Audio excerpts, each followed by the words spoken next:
Hey everybody, Mike from the Focus Garage here, and today we're going to give you a little update as far as what's been happening in my garage with my vehicles. As you can see, this is not the MT-09 behind me here. I've gone ahead and picked up a new motorcycle. What this is an FZ1. So, without further ado, we're going to give you a little bit of a walk around of this bike, talk to you about the motorcycle, and kind of dive into my decisioning as to why I purchased this. So let's check this beautiful bike out and I'll tell you all about it.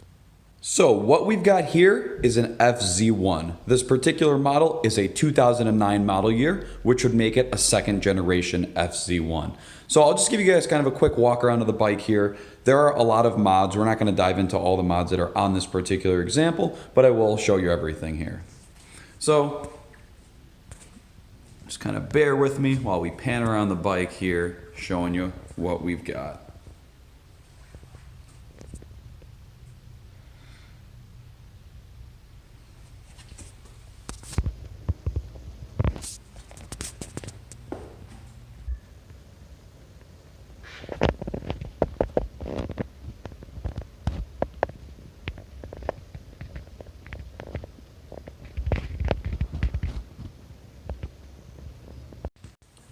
So, why this bike? Where's the MT-09? What's going on? So pretty much what had happened is, as you guys already know, I bought the Road Glide, which is chilling over there, near the end of the season last year, like late August, early September. And obviously that was a new bike, it was exciting to me, so the MT-09 started to sit quite a little bit. And you know, that bike was an amazing bike. I've got absolutely no issues with it, and I would still strongly recommend that bike to anybody that's in the market for one of those FZ09, MT-09s.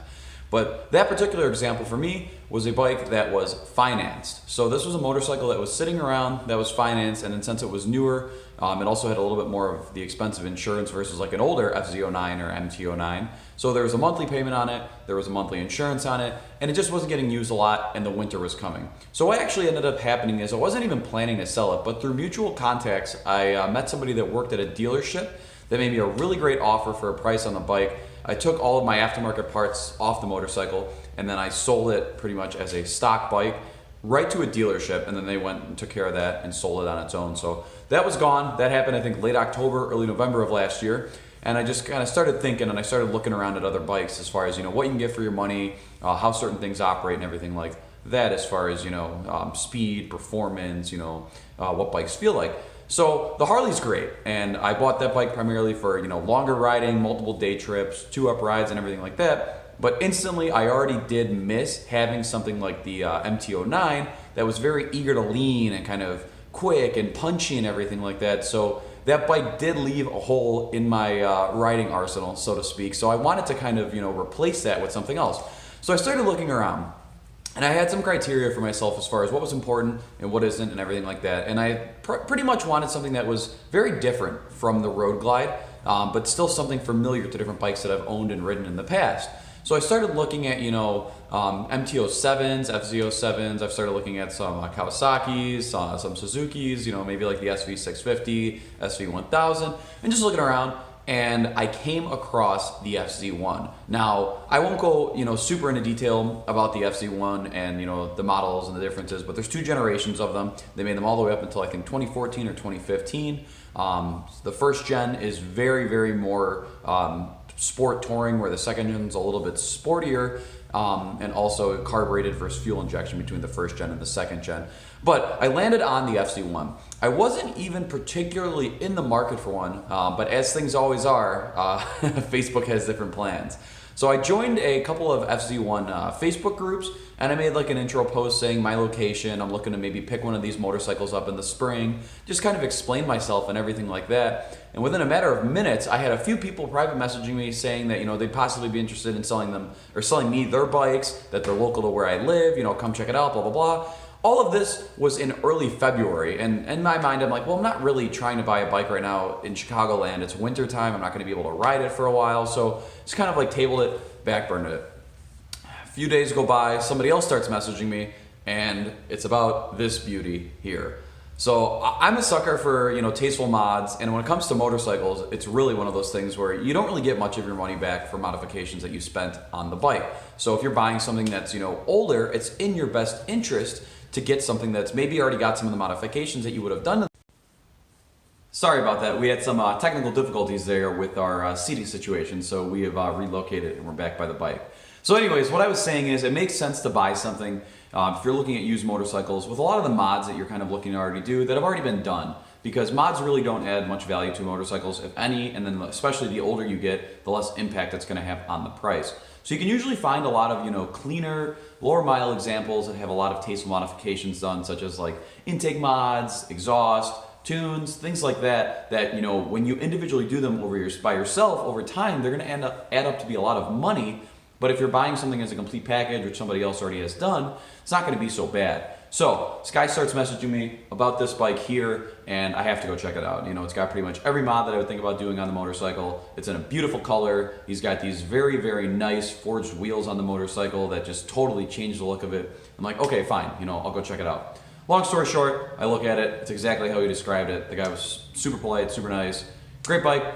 I bought it. It's in my garage now. So I've ridden a little bit on this motorcycle, not a whole ton yet, but let me tell you guys what I really, really like about it is the overall feel of the motorcycle. Now this is going to sound crazy because this is almost 10 years older than my MT-09 was, but some of the stuff I like about it is just kind of the way the bike is set up and the way it's made. So just kind of initial impressions and differences. The main things that I like about it as far as the way the bike feels versus the MT-09 will be just the way that it feels sitting on it. So your feet are actually pushed back a little bit more towards the rear and up on this bike, but it's not super sport, rear sets by any stretch of the imagination. It's just a little bit more aggressive and it feels a little bit more fitting for the bike. This particular bike actually has aftermarket Rhizoma handlebars on it, so it does bring the bars up towards you a little bit. And for whatever reason, and I will have to look at specs to see why this bike feels significantly more narrow than the MT-09 did. Now I know a lot of people say the MT-09's got kind of that dirt bike spec bar where it's very, very wide. And even though this bike has a wider footprint, I feel with me sitting on it and where my hands land on the bars, that this bike is actually more narrow. I will have to check that out and see why that is. It could be something with these handlebars, it could just be kind of the way it feels and it's not really the case. But I do like the way the feeding position is a little bit more aggressive. I do like kind of the more narrow feel of the handlebars. And now for the best part about it, obviously, this bike is based off of an older R1. So it's got the same, leader bike engine, the 4-cylinder there. This is pre-crossplane. It's the most recent version before the crossplane crank engine there. So it doesn't have the cool low RPM, rowdiness sounds, but it still sounds awesome and screams at high RPM. I just love the power band of this bike. Now, anybody that's ever seen a dyno chart on the MT-09 knows that it's pretty much just a straight, well, I look down to you guys, a straight torque curve where it's pretty much flat all the way. So as soon as you're on throttle, it's 100% of your torque almost all the way through the rev range. On this bike, it's almost like, and I don't want to make this sound like a bad thing because it's not, it's exciting. It's almost like waiting for turbo lag. So this has a pretty high, tachometer. The bike can rev for pretty far. And so this does have some modifications to the gearing and the sprocket. It's down a tooth in the front, and then it's got some air intake mods that'll make it more torquey down low. So it's still torquey down low, but once you hit 6,000, 6,500 RPM, this thing literally feels like a rocket ship or like warp speed. I can't even begin to explain it, but it makes the power kind of more exciting. Rather than having everything on tap all the time, there's like this dramatic buildup where you're waiting for the power to kick on and you're waiting for the bike to really make you hold on to those bars and hold you into your seat, because otherwise you're gonna get ripped off this thing. Like it just feels absolutely insane and it's absolutely exciting. Also, I know a lot of people are gonna be suckers for the way that those 3 cylinders sound on the MT-09, the FZ1. I love the way this bike sounds. It does have a full exhaust system, so right down from the headers all the way to the back Two Brothers Racing can in the back of the bike, but it sounds phenomenal. It just makes you want to keep, winding out each gear over and over and over again. It sounds great. For anybody looking for a bike like this, these can be found for absolutely phenomenal prices. This isn't going to be a total model overview, but I do just want to point out some of the things to look at depending on what you're in the market for and what you're not. So again, there's 2 generations of these.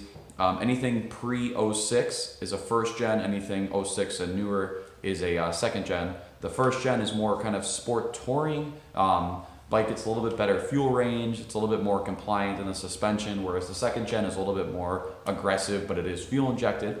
Big things to watch for though if you're looking to buy a second gen is if you're looking at an 06, an 07, or an early 08, check the right-hand side of the bike. There's a weld. This is obviously the left-hand side of the bike. There's a weld that will crack here in the frame. And Yamaha, obviously, since the bike's so old, won't really do anything for you. So you either have to replace the bike and get a newer one, or fix the frame or something along the lines of that yourself. So watch out for frame cracks on 06 through early 08. And also, all of these have an issue with the stator generator, where the magnets inside of them from the factory, they're glued and they can separate and go in your oil pan and just cause a real bad day for you. So look for a bike, if it's a second gen, with an updated rotor design. This is any second gen. I think it applies to pretty much all of them. So frame cracks on the earlier ones, and then the rotor issue on any of the second gen there. If you can find any of those bikes that have that taken care of, these things are bulletproof. I'm on the forum, I'm on Facebook groups for them. It's not uncommon to see this bike with over 150,000 miles on it. They are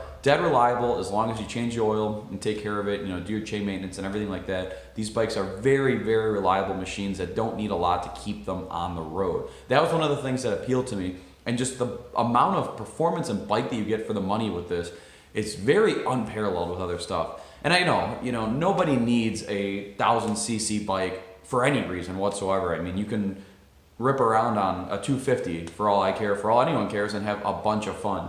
But it's just kind of the appeal of having that power when you want it, but also the ability to just, toss this thing in 6th gear and just lug along down the highway at, 60, 70 miles an hour comfortably.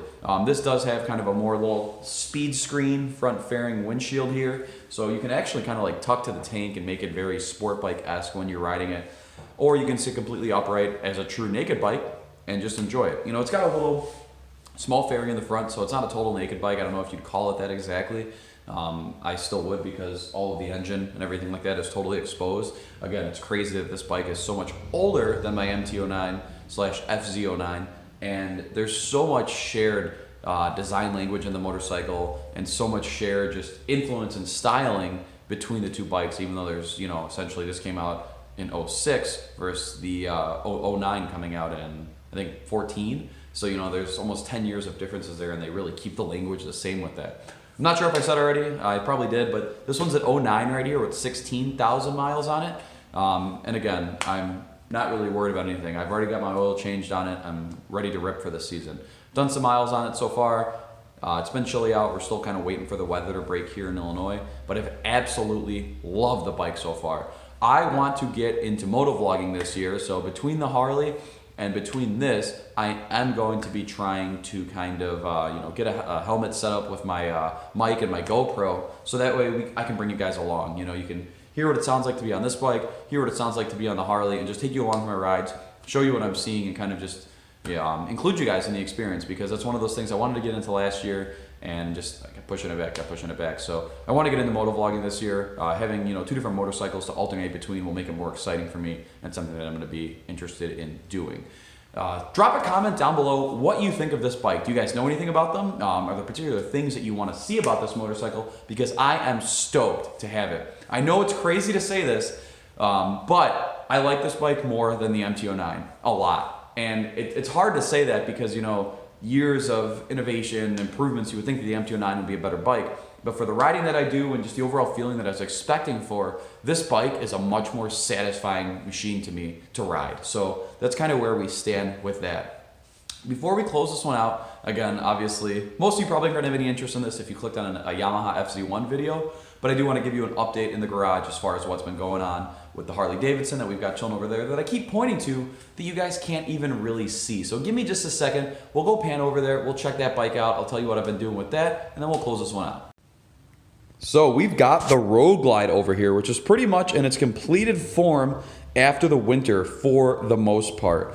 Like I said, a few months ago, I wanted to pretty much make it this whole winter where we went on and blacked out the whole vehicle. So we've got the black forks now, the black turn signals, black crash bars, little saddlebag support, and then a bunch of pieces in the back of the motorcycle as well, like the little fender skirt, the fill-out pieces. Those have all been blacked out. We've got different badges on it, different windshield. We did the Tour Pack delete. So the bike has really been coming along. There's a couple more things that we're going to do to it. We may get more into the performance stuff this year, but it's all going to pretend. But, again, I just want to give you guys that little update there with the Harley, checking with that before we close this one out. So that's going to close it out for this one. I just wanted to let you guys know that I bought this FZ1 here, so expect to see a lot of that on the channel.